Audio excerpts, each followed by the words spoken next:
ทุกคนครับผมอยากให้ทุกคนดูแล้วก็ฟังคลิปวิดีโอนี้เนาะ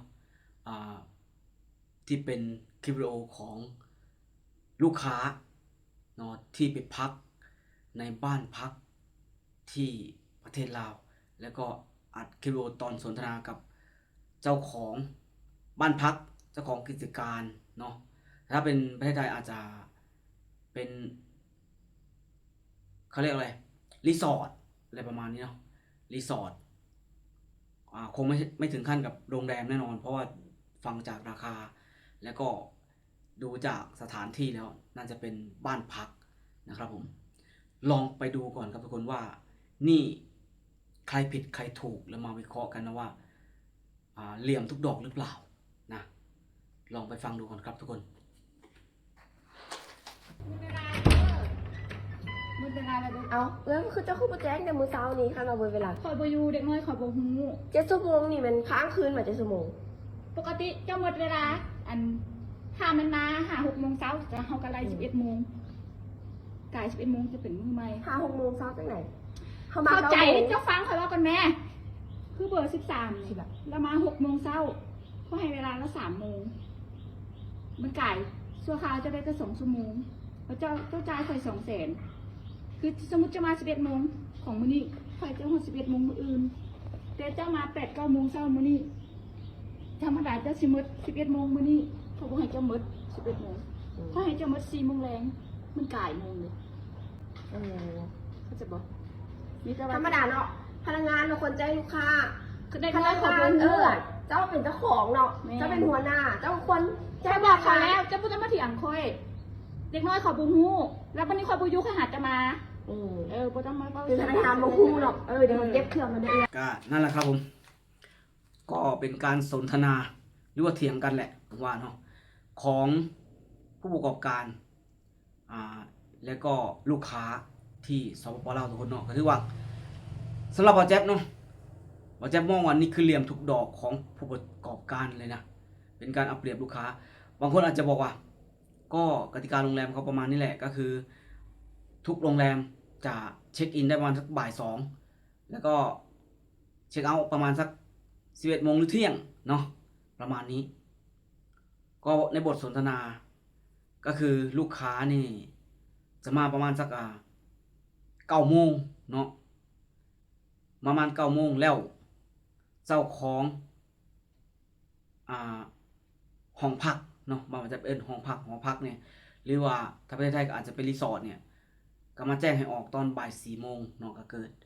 วาทะกันเนาะนะแต่ถ้าเป็นระบบโรงแรมก็แน่นอนเนาะทุกคนเนาะส่วนหลายเลยแหละที่บ่จะเองก็เคยมีไปพักบ้างเนาะทุกคนเนาะราคาจะเป็น100ราคา500-600ก็มีเนาะโรงแรมก็มันอาจจะมีตัวแพงตัวบ่แพงบ่จะไปตัวถึกเนาะนะราคาบ่แม่นหลักพันต่อคืนแต่ส่วนหลายเฮาสิเข้าได้บ่าย 2แล้วก็สิออกได้ประมาณสัก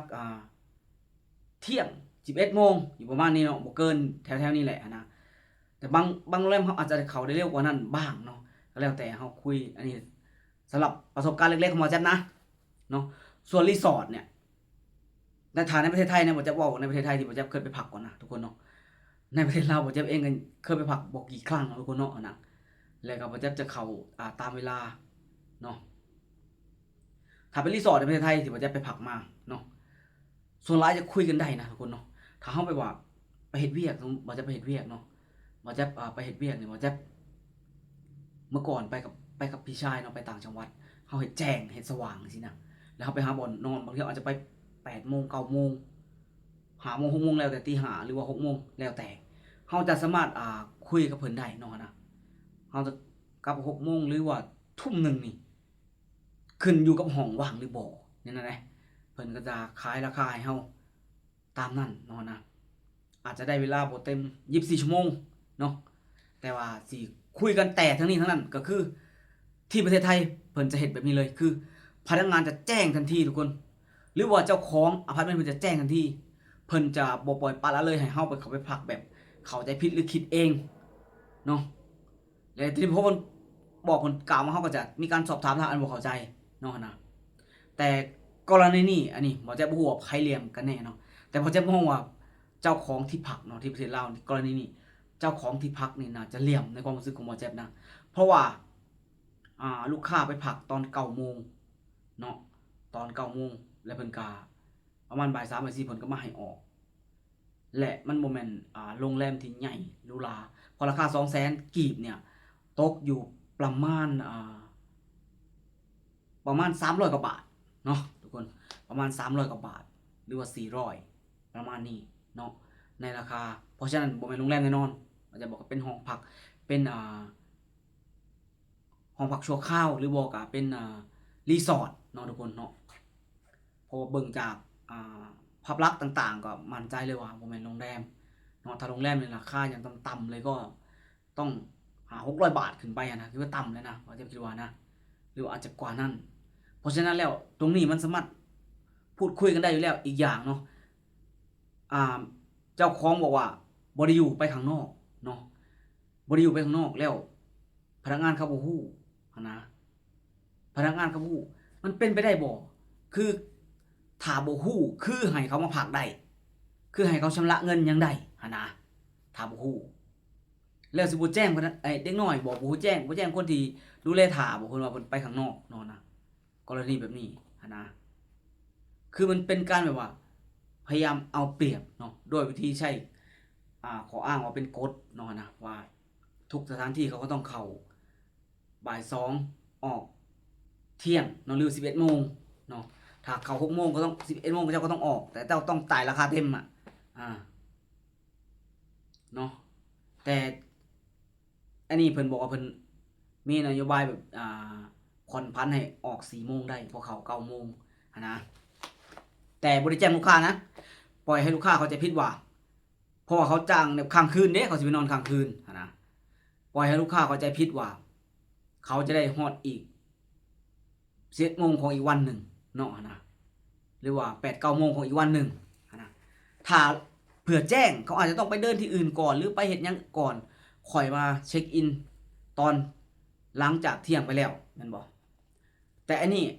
บ่จะมองว่ามันคือเหลี่ยมของผู้ประกอบการของเจ้าของ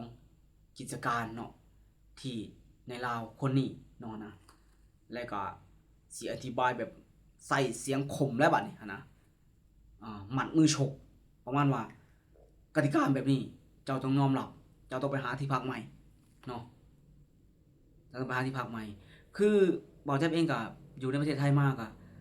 ก็เคยไปพักหลายแห่งอยู่เนาะบ่าวแจ๊บเองก็แต่ว่าต้องยอมรับว่าจะไปพักในรีสอร์ทเนาะเพราะว่าราคาเขาจะถึกเนาะ400 500 700 เต็มที่เนาะที่บ่าวแจ๊บได้ไปเนาะแบบโรงแรมกับโรงแรมอาจสิบ่ได้หรูหรายังแห้งนะแต่ก็สำหรับบ่าวแจ๊บถือว่ารู้แล้วเนาะเพิ่นก็จะเจ้าหน้าที่หรือพนักงานก็จะแจ้งเขาเลยว่าลูกค้ามาเวลานี้นะออกได้ประมาณนี้นะคือล่าสุดบ่าวแจ๊บก็ยังไปนอนอยู่เลยอยู่แถวนนทบุรีเนาะอยู่แถวซอยสามัคคีบ่าวแจ๊บก็ไปนอนไปพักมาเนาะคืนละ500มีค่าประจำ200เนาะค่าประจำ200ก็เป็น700อันนี้ก็คือจะมีค่าประจำเพราะว่าค่าประจำนั้นเพิ่นเพื่ออุปกรณ์หรือของใช้ในห้องเพิ่นเสียเพิ่นพังจากเฮานี่เพิ่นอาจจะได้หักจากค่าประกันนั้นเนาะจะได้หักจากค่าประกันนั้นเนาะแต่ว่าเพิ่นก็เก็บไว้ซื่อๆเนาะเพิ่นสิแจ้งเฮานะถ้าลูกค้ามาเวลานี้นะออกได้ประมาณสัก11 โมงของพรุ่งนี้เนาะเพิ่นสิบอกคือว่าจะไปประมาณสัก5 โมงหรือ6 โมงเนาะตอนเย็นๆเนาะไปพักแล้วครับเพิ่นก็สิแจ้งทุกครั้งเลยคือว่าเคยไปเคยพ่อเพิ่นเลยเพิ่นก็ยังแจ้งคือเก่าเนาะนะเพิ่นสิแจ้งไว้เลยและจะบ่มีข้ออ้างใดๆว่าเด็กน้อยเพิ่นบ่ฮู้คนงานไม่รู้หรือยังบ่มีเนาะเพิ่นจะแจ้งบอกเลยเพิ่นจะฮู้กติกาต่อให้เฮาเองก็ฮู้อยู่แล้วกติกาส่วนหลายจะเป็นแบบประมาณนี้ถ้าเป็นโรงแรมเนาะนะถ้าเป็นรีสอร์ทเฮาก็เคยแบบไปพูดคุยต่อรองกับเจ้าของเนาะหรือว่าพนักงานเพิ่นเนาะนะถ้าเพิ่นว่างบางทีเพิ่นก็อยากขายห้องเพิ่นก็ให้เฮาเลยเนาะเพิ่นก็ให้เฮาเลยนะเวลาจากนี้ไปนี้คือมันขึ้นกับการแจ้งการบอกกล่าวเนาะนะบ่แม่นว่าสิไว้งุบงิบแบบนี้นะมันเป็นการแบบเป็นเหลี่ยมนะที่ว่าจะบอกมันเหลี่ยมทุกดอกเพื่อที่จะผลประโยชน์ของตัวเองของผู้ประกอบการเนี่ยแบบนี้เนาะเพราะว่าทุกที่ที่ว่าจะไปบ่มีที่ใดเลยเพิ่นบ่แจ้งในประเทศไทยนะเนาะในประเทศลาวเองว่าจะก็เคยพักครั้ง2 ครั้งแต่มันก็นานมาแล้วเนาะเพิ่ พิ่นก็แจ้งนะทุกคนก็แจ้งนะเนาะถึงได้เห็นถึงแบบว่าพอตอนที่อธิบายนี่แหละมันชัดเจนเลยว่าเหลี่ยมเนาะตอนที่อธิบายให้ลูกค้าเนี่ยเห็นเลยว่าเหลี่ยมเนาะของเจ้าของรีสอร์ทคนนี้เนาะนะเพราะฉะนั้นการกระทำแบบนี้นะขนาดคนลาวนำกันนั้นเนี่ยถ้าเป็นนักท่องเที่ยวถ้าเป็นชาวต่างชาตินี่แหละโอ้มันคือภาพหลักแห่งความเสียหายที่นักท่องเที่ยวต่างชาติเขาจะเห็นเนาะนะถ้าเจ้าแจ้งทุกคนก็จะมองว่ากติกามันมีเป็นกติกาสากลเนาะแต่อันนี้มันโมเมนต์โรงแรมมันเป็นห้องพักมันเป็นรีสอร์ทธรรมดาทั่วไปเนาะใครจะไปฮู้นะมันเว้าจังหน่อยมันเสียไปไสก็คือแบบว่าบอกให้เขาฮู้จังหน่อยว่ามันควรที่จะออกควรที่จะหาผู้กติกาไปก่อนนะถ้าเขามาตอนนี้เนาะเจ้าจะได้ออกตอนนี้นะเขาก็จะได้แบบว่าคิดวางแผนใหม่เนาะในการที่จะเขาพักนะเงิน 200,000 มันอาจจะบ่หลายสำหรับคนมี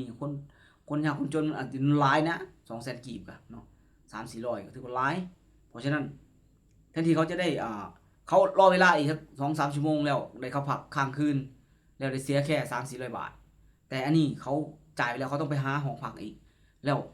จะต้องจ่ายเพิ่มอีกไปยังว่าจะหยุดจ่ายตรงนี้แล้วอยู่ต่อมันเกิดกรณีแบบนี้ไผอยากอยู่เนาะนะเสียความรู้สึกไปแล้วนะ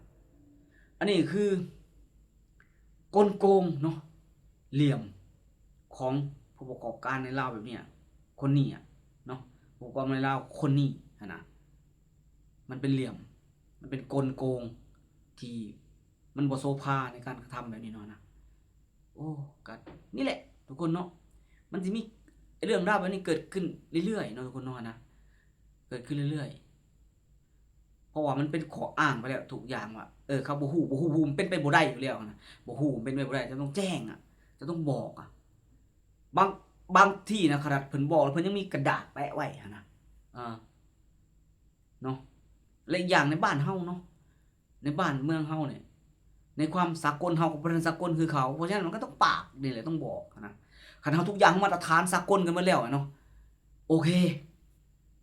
มันก็ตำหนิผู้บริโภคได้เนาะพอเฮายังบ่ได้มาตรฐานสากลเจ้าเป็นผู้ประกอบการเจ้าต้องอินเตอร์ก่อนเจ้าต้องสากลก่อนเจ้าต้องเรียนรู้เนาะเนาะก่อนที่เจ้าจะมีกิจการได้เจ้าต้องมีความรู้แล้วมีองค์ความรู้แล้วมาจึงจะมาประกอบกิจการหยังได้นะเจ้ามีองค์ความรู้เรียบร้อยทีนี้สิ่งที่เจ้าต้องเฮ็ดก็คือการให้ความเป็นธรรมกับผู้บริโภคผู้ที่มาพักผู้ที่มาอาศัยผู้ที่เอาเงินมาให้เจ้าให้ความเป็นธรรมกับเขาจะมาอุดหนุนเจ้านะเท่านั้นเองเนาะอย่าไปหวังแบบว่าทุกคนต้องฮู้นะมันบ่แม่นหวังดอกมันเป็นกลโกงมันเป็นเหลี่ยมที่จะต้องเอาเปรียบผู้บริโภคเนาะเพื่อเห็นแก่เงินเห็นแก่ได้อันนี้บ่จะเว้าแบบนี้เลยนะทุกคนเนาะเห็นแล้วนี่บ่จะบอกเลยว่าขึ้นเนาะคือเฮาก็ได้ไปพักมาหลายที่ในประเทศไทยเจ้าถึงมันแตกต่างเหลือเกินในหลักปฏิบัติอันนี้เนาะของพนักงานหรือของเจ้าของเพิ่นเนาะ